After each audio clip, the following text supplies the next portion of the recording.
All right, so we are the OnTime team. We did the OnTime for iOS and Android project. I'm Ryan. It's Henry, David, Matt, and Habib. And so OnTime is a project management and bug tracking service similar to Jira in that it allows users and it allows developers and project managers to essentially track any sort of bug or feature or reported incident or tasks assigned to them. And it allows developers to figure out what exactly they're supposed to do at any time, and allows project managers to figure out how the project is progressing and where it should go. So as of right now, OnTime is a very robust desktop application, but in terms of their mobile presence, they have a web-based app. So you have to go into like a mobile browser like Safari or Chrome and go onto their website and log into the service through there. And right now, it performs very slow, and the interface is very clunky and unfriendly. So it was our job to basically build native applications on both the iOS and Android platforms to not only improve on the UI and performance, but to leverage all of the functionality present in the desktop application. All right, so basically to continue the non-technical overview, OnTime for iOS and Android basically helps students or professionals or whoever is using this app, software teams, for example, organize their tasks based on projects. So you can work on multiple projects. You can basically sort or search, group, and filter to find what you need. Basically, what this app allows you to do is get to the information that you need to access, get that data quickly, and help your team communicate with each other and find out very important information that is relevant to that task. Say, like, you definitely need to know the item name, what workflow step it's on right now, what's the current state of this item. If you're trying to fix a bug, has it been completed already? Is it resolved? Is it in progress? How's that going? If you're doing a design, what's the workflow on that? Who is it assigned to? Who's doing this task? This way, even if a task isn't assigned to you, at least you know who's doing it. So basically, you can also have grouping. You can see the Android and the iOS interface. They're very similar, and you can even group based on priority. You'll notice that there are green items, and that's low priority. Red would be high priority, so you get to see which tasks are really important right now, or which task can I get to later. Orange is medium, by the way. And project, so if you're working on multiple projects, you really want to know, you can definitely filter based on project, but you can also see which tasks are associated with which project. So if you're like, hey, there's a bug, but it's not on my project, so I'm fine. And then item type, whether it's an incident, a feature, or a defect. There are differences between working on features and working on defects. Are you working out bugs? Are you adding new features to your project? And then utilizing advanced features such as offline viewing so that you still have access when you don't have Wi-Fi, and you can attach items, and we have more. And so definitely stop by our presentation later, our demo.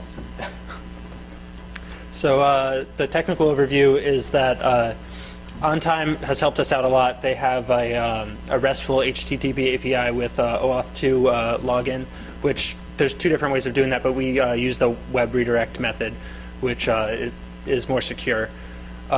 So when users log in, we redirect them to the website where they log in directly into OnTime server, so we never see their username or password. And then the RESTful HTTP API is a way for us to communicate with their servers using JSON information. So there's just a series of HTTP post, get, delete messages that is all of the interaction that we have between us and them. So our app's just our front-end interface to the data. So, I mean, we cache data locally on the device, but the primary source is going to be their servers. So, like I said, local storage, we on Android and iOS, we store a user's settings, like what their grouping choices are, what their filters are. as well as a user session. So every time you open the app, you'll still be logged in unless you've logged out. But on iOS specifically, we also cache items that you previously viewed. So if you're not connected to the internet, you can view any items that that you've seen before since you logged in. So yeah, so these are native apps. These are written not with any sort of cross-platform development tools. So we wrote it in Objective-C and Java. And we've integrated third-party web services for our attachment support. So if you want to upload a picture to a defect you have, say, the browser's having this really weird bug where, the wrong text appears. You don't want to just describe that, with words. It's sometimes helpful to, take a screen grab and attach that to your item. So you can do that using, so on iOS it's Dropbox only, but on Android you can integrate with any sort of third-party app already installed on the device, which is typical of the platform for Android, but iOS is a little bit more restricted. You can also take a picture with the camera or a video, or upload any sort of pictures or videos that are already stored on the device. Okay, so I was the front-end developer on the Android side. That means just basically I was in charge of everything that you see on the application. So that goes from displaying lists of items, viewing those items and editing them. I was in charge of the attachments UI, doing the navigation drawer. You swipe left to navigate through the app. In charge of the search dialog and organizational UI, so that's from filtering and grouping lists of items and sorting them too. Right, so I'm in charge of Android backend side of the app. So one thing would be API communication with OnTime server through their RESTful interface, so to send and receive customer data.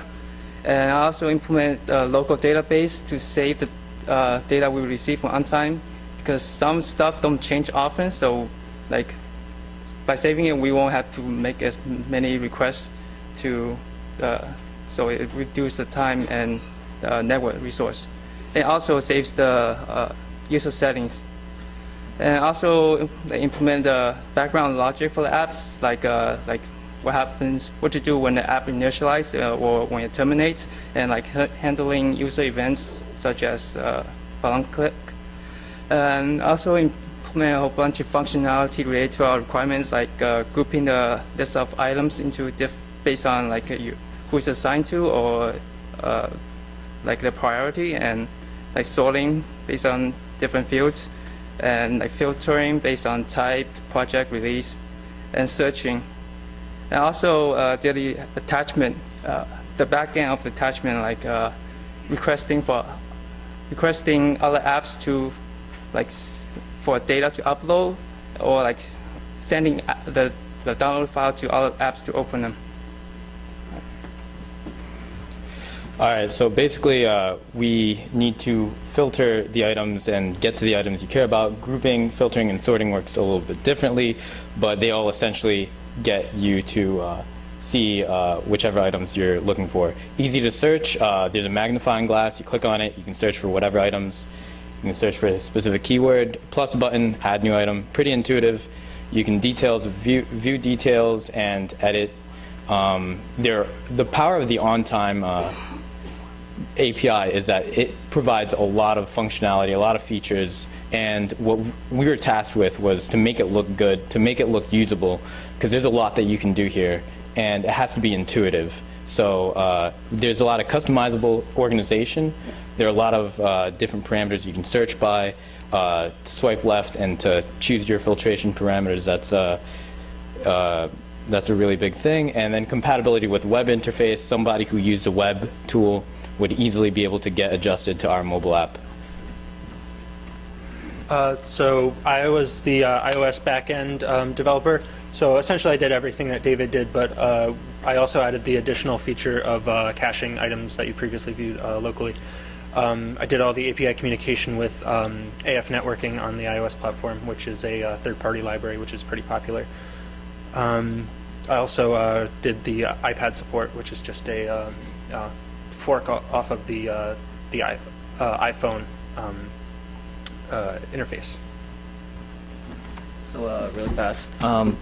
So I worked with Habib on the front end because the iOS version had a lot more going on to integrate most of the things that the Android version has done. So I helped him with the navigation drawer, the detail and edit page. I also did a bit of the initial login page for error checking to see if the account name was a valid account name to be attached to a URL. I also did third-party Dropbox integration for the iOS version and various stylistic changes. And so here's a short demonstration of our app. So as you can see, I'm searching for the word ring, and I can edit the ticket. I can change the priority. I can also change who it's assigned to. And I can save that. I can also open the side drawer and there's a list of filters and you can sort by the name. As you can see, it's ordered by the name. And you can group by the person it's assigned to. As you can see, there are little things. Yeah, exactly. You can also add a new ticket. You can name new item. Change the priority. And also change who it's assigned to. As you can see, when you save it, it appears right underneath the group. And also you can pull down to refresh. So another feature that we have is that we don't load everything all at once, so we'll automatically request 25 items, and as you scroll down, it will keep on requesting more.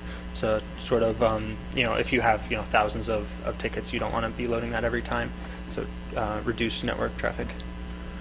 And then concluding remarks, we've met all the requirements. We have 2 fully functional apps that are ready to go. I mean, if Apple didn't charge an arm and a leg to put it on the Apple Store, it would be on there now.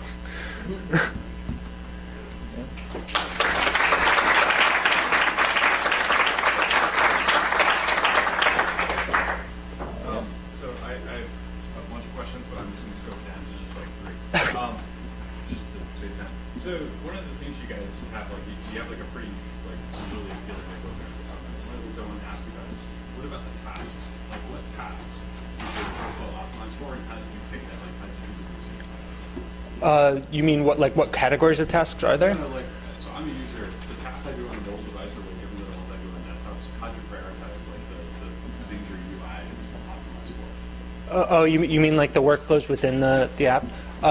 So we sort of focused ours around sort of reducing the amount of stuff you see on the screen, because there's limited real estate obviously on a mobile device.